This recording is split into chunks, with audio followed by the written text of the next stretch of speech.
ایک عابد، اللہ کا ایک مقرب بندہ ایک پہاڑ میں عبادت کرتا تھا، اور اس کے کھانے کا اہتمام اللہ عز و جل نے ایک انار کے درخت کے ذریعے کیا۔ ایک انار کا درخت اس پہاڑ، اس کی عبادت گاہ جہاں وہ عبادت کرتا تھا، اس پہاڑ کے ساتھ ہی ایک انار کا درخت تھا۔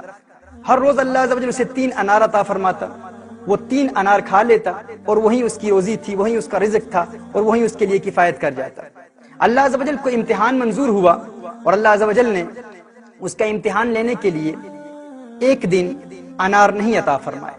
اس نے صبر کیا، دوسرے دن پھر اللہ عز و جل نے انار نہیں عطا فرمایا، دوسرے دن پھر اس نے صبر کیا، تیسرے دن اللہ عز و جل نے اسے پھر انار کی نعمت سے محروم رکھا۔ امتحان لے رہا تھا اس کا رب۔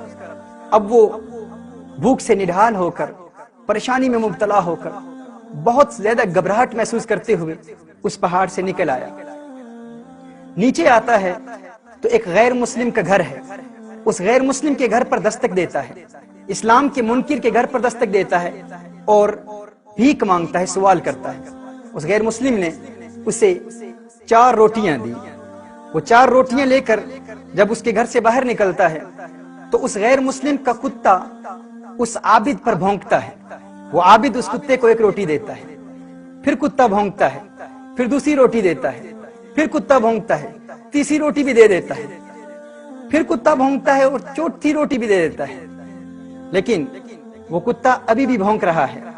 ناظرین کرام، اس عابد نے اس کتے کو دیکھ کر کہا، تو کیسا لالچی کتا ہے، تجھے شرم نہیں آتی کہ میں تیرے مالک کے دروازے پر بھیک مانگنے کے لیے آیا تھا، تیرے مالک کے دروازے پر میں نے دستک دی، تیرے مالک نے مجھے بھیک دی، 4 روٹیاں دی، چاروں روٹیاں تو کھا گیا اور ابھی بھی بھونک رہا ہے۔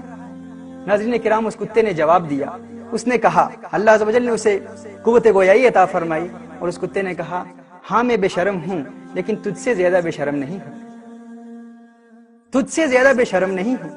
وہ اس لیے کیونکہ وہ رب جو تجھے بغیر کسی مشقت کے، بغیر کسی محنت کے، تیرا مالک، تیرا کریم مولا جو تجھے بغیر کسی محنت و مشقت کے مدتوں سے کھلا رہا ہے، 3 روز تجھے تیرے رب نے انار نہیں دیے تو تو اپنے رب کے دشمن کے دروازے پر بھیک مانگنے کے لیے آ گیا ہے۔ میں تو بے شرم ہوں، لیکن تجھ سے بڑا بے شرم نہیں ہوں۔ اللہ اکبر۔ ناظرین کرام، یہ کتا اس عابد کو سبق سکھا رہا ہے اور بتا رہا ہے کہ میں تو بے شرم ہوں، لیکن تو فرق دیکھ کہ میں نے اپنے مالک کے دروازے پر بھیک مانگنے والے سے روٹیاں لی ہیں، لیکن تو ایسا بے شرم ہے کہ تو اپنے مالک کے دشمن کے دروازے پر آ کر بھیک مانگ رہا ہے۔ تیرا رب تجھے مدتوں سے کھلا رہا ہے، لیکن پھر بھی تو اس کے دشمن کے دروازے پر دستک دے رہا ہے۔